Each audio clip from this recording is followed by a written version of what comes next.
Shalom, anak-anak yang dikasihi oleh Tuhan Yesus Kristus. Tahukah kamu bahwa kita semua adalah umat pemenang? Kitalah umat pemenang, kita umat pemuji, kita anak perjanjian, Yesuslah bangkit kalahkan maut. Kitalah umat pemenang, kita umat pemuji, kita anak perjanjian, Yesuslah bangkit kalahkan maut. Bangkit dia lahir baru, jalan dalam kuasa darahnya, jadi ahli warisnya, anak Allah, anak Allah, anak Allah, hei, anak Allah, hei, hei, hei. Kitalah umat pemenang, kita umat pemuji, kita anak perjanjian, Yesuslah bangkit kalahkan maut. Mari berdoa. Tuhan Yesus, terima kasih karena Engkau telah memilih kami menjadi umat pemenang. Saat ini kami mau belajar firman Tuhan sebagai penuntun dalam hidup kami. Dalam nama Tuhan Yesus kami berdoa.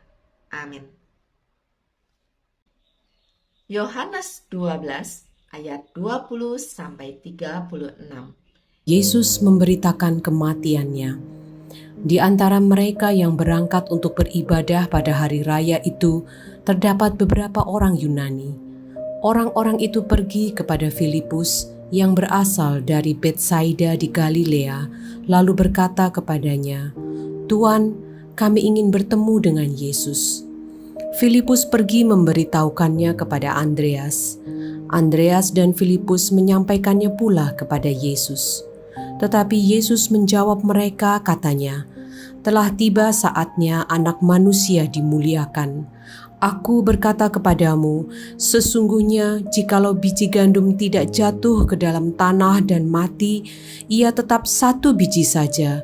Tetapi jika ia mati, ia akan menghasilkan banyak buah.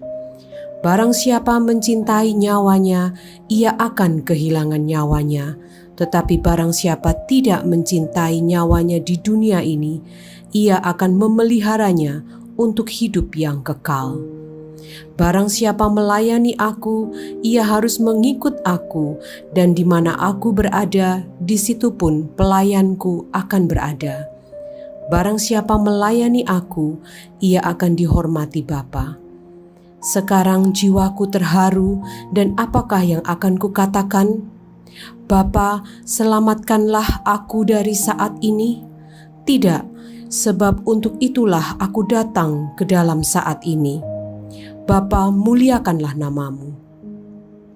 Maka terdengarlah suara dari sorga, "Aku telah memuliakannya, dan aku akan memuliakannya lagi." Orang banyak yang berdiri di situ dan mendengarkannya berkata bahwa itu bunyi guntur. Ada pula yang berkata, "Seorang malaikat telah berbicara dengan dia." Jawab Yesus, "Suara itu telah terdengar bukan oleh karena aku, melainkan oleh karena kamu. Sekarang berlangsung penghakiman atas dunia ini.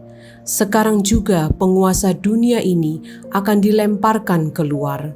Dan aku, apabila aku ditinggikan dari bumi, aku akan menarik semua orang datang kepadaku." Ini dikatakannya untuk menyatakan bagaimana caranya ia akan mati.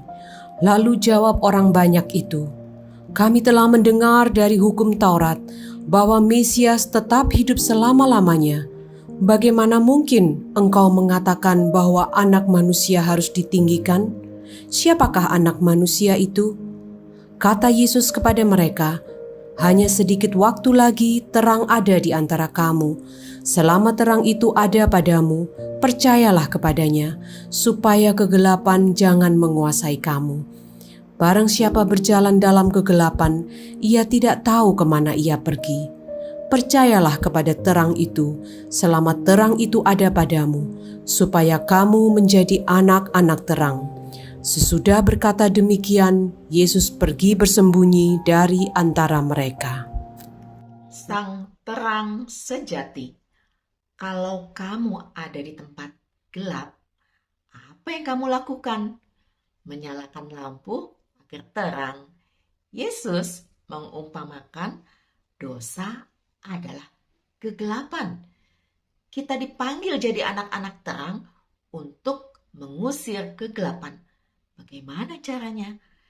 Dengan mencontoh Yesus, Dia mengasihi manusia. Dia mendoakan musuh-musuhnya. Dia patuh pada Bapaknya. Dia rela menolong orang lain.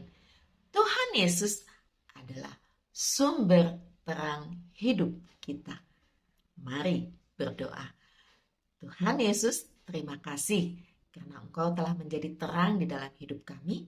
Ajar kami untuk boleh menjadi terang juga bagi orang yang ada di sekitar kami melalui tingkah laku, perbuatan, pemikiran, dan perkataan kami. Di dalam nama Tuhan Yesus, kami berdoa. Amin. Anak-anak yang dikasihi oleh Tuhan Yesus Kristus, tahukah kamu dalam Injil Yohanes, istilah terang menunjukkan penyataan kasih Allah di dalam Kristus. Kasih Tuhan itu seperti sinar yang menerobos masuk ke dalam hidup yang digelapkan oleh dosa. Kristus menyatakan dirinya sebagai terang dunia. Yohanes 8 ayat 12, 9 ayat 5, 12 ayat 46. Dalam khotbah di bukit, Yesus juga menyebut murid-muridnya sebagai terang dunia. Matius 5 ayat 14 sampai 16. Karena itu anak-anak yang dikasihi oleh Tuhan Yesus Kristus, marilah kita menjadi anak-anak terang dan terus memancarkan terang kasih Kristus kepada sekeliling kita. Karena kita tahu Tuhan Yesus mengasihi seluruh umat manusia. Amin.